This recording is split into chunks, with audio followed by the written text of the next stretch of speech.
Ultimately, a judge said this is ridiculous. All right, Steve and Judge, stay with us. Well, if you think that there's nobody inside the Beltway who is as mad as you are about all this, you haven't talked lately to Congressman Dan Burton. The Indiana Republican is mad as hell about what's been going on, and he joins us now from Washington. Thank you so much for being here, Congressman. Appreciate it. Thank you, but don't be confused by the smile on my face. You know, if things weren't so bad, it'd be funny. Exactly. Well, that's the point. You can either laugh or cry about what's been going on, or, again, get furious about it. And you have been furious. First of all, though, I want you to talk about our lawsuit. The Fed is claiming once again that they're a private institution, that they should do things the private way, that they have no obligation to share information about their activity with Fox Business and with the general public. What do you say?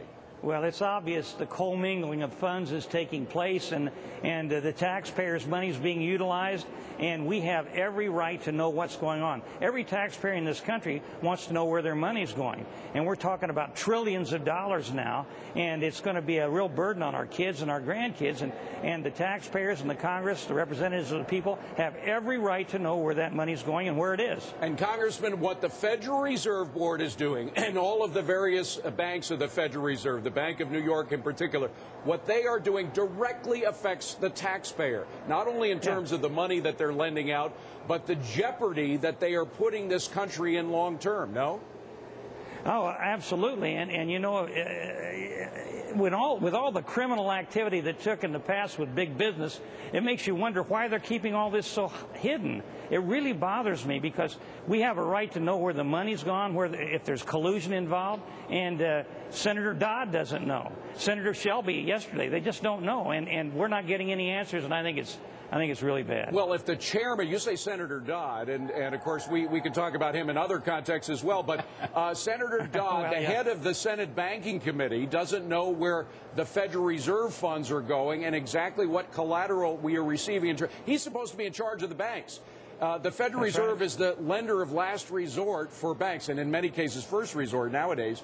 So when do we finally break down this barrier, break down the fraud that there's no difference between the Fed and the Treasury, or that there is a difference between the Fed and the Treasury? I mean, shouldn't we strip off the clothes of this emperor and say the guy's been naked for a while? Well, I think that's right, and I think one way to do it is to slow down the passing of bills that's going to appropriate more funds. The president needs his budget. He needs money for the health care and the programs he's talking about, and he has a direct responsibility, in my opinion, to talk to the people at Treasury and their friends at the Fed and say, hey, let's get this out there for public consumption, because the public has a right to know where their money's going. By the way, you had some choice comments about the FDIC, not directly related to this, but tell us a little bit about that. Well, we raised, or the FDIC raised the amount of insured funds in banks from $100,000 to $250,000, so people would feel more secure. And I think in part that was because we didn't want to see people a run on the banks, people taking their money out. And today she said that the FDIC could be out of funds and bankrupt within the next year. And when she says something like that, it makes me very angry, because it gives people who are already feeling insecure a greater feeling of insecurity, and it could cause, if this continues, a run on the banks, which would be a real problem for the country. But hasn't the FDIC, correct me if I'm wrong, but I thought that they had this sort of relationship now with the Treasury that virtually gave them free rein to go and borrow as much as they wanted from the Treasury to save insolvent banks. Well, that's what I thought, too. But she was talking to the bankers around the country just, I think, yesterday, and she told them they're going to have to come up with more fees for the insurance, or else she'll be out of money. So I don't know what's going on, but her message was the wrong message for the American people who want to make sure their funds in these institutions are secure. Well, and you put your finger on it. I mean, the basic problem that we have in this country and the whole world financial community is lack of confidence. Confidence is the name of the game, and if we have an organization that is so involved in all of the pieces of this, like the Federal Reserve, not exposing its books to the public, how could we ever have confidence? Well, I think you're absolutely right, and that's why we as representatives of the people have to really push the Fed and push the Treasury to give us all the facts as quickly as possible. Congressman, is it time to finally really question the existence of the Federal Reserve, as Ron Paul and other people have done for years now, and say, Do we really need this institution? Is this institution not part of the solution, but part of the problem? Well, at the present time, there's no question in my mind it's part of the problem. Whether or not we should do away with them, that's a question I have to think about. But the fact of the matter is there ought to be information given to the American people, and especially their representatives in Congress.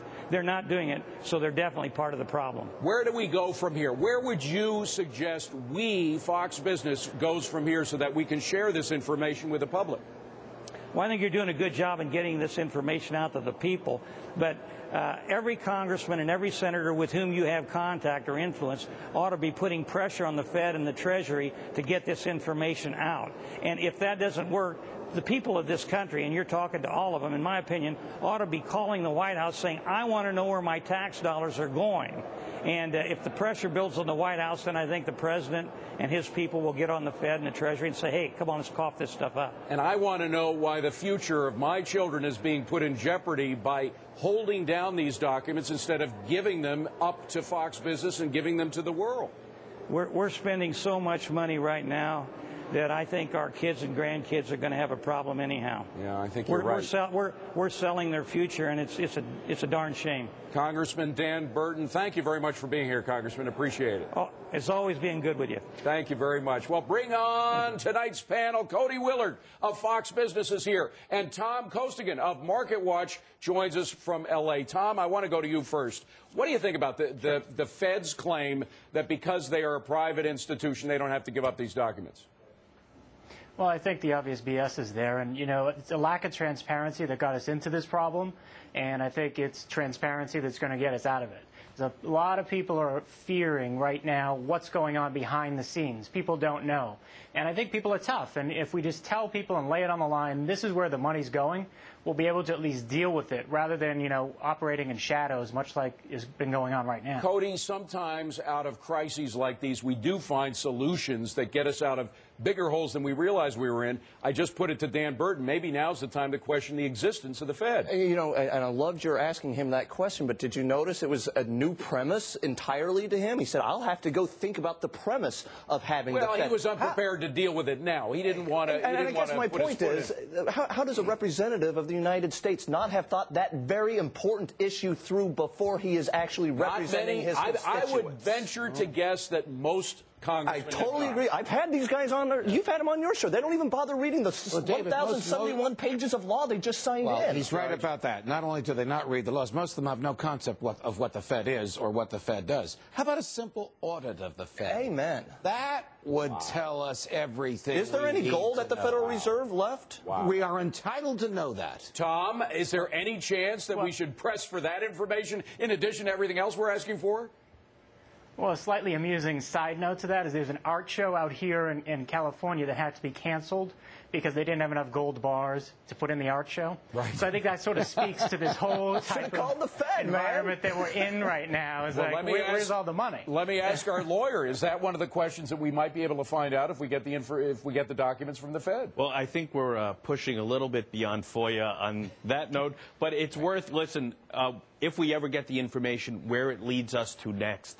That's the whole point. Steve, sorry, David, the point that you underscore is that it's the information that provides the confidence. If we want confidence, the Federal Reserve, the Treasury, and Obama and everyone else, and the Republican representative we have can come on air and pretend that they can instill confidence by doing anything they want, but the only thing that will bring confidence back is truly allowing us to see what is happening in reality so that we know how to risk our capital. It will actually take an act of Congress, of course, to audit the Fed. This was actually introduced by a Democratic congressman in the Clinton administration, and it never saw the light of day because Bill Clinton didn't want to have to veto it. So it has been proposed. Correct. It has been. It's on the floor of the House right now. Ron Paul has actually proposed it. The question is, would Mrs. Pelosi permit a vote on this? Of course not, because she's part of the big government conspiracy that doesn't want us to know what the Fed is doing. Tom, I want to ask you, is this now a point in time when things have gotten so bad and financial systems are literally falling apart in front of us that we can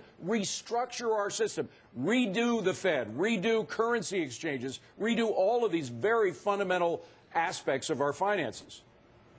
Well, that's exactly what I was just going to say, is that about a month or two ago, there was this whole talk about financial restructuring where, you guys remember, the SEC and the Treasury, and we're going to have this whole new way of governing and oversight.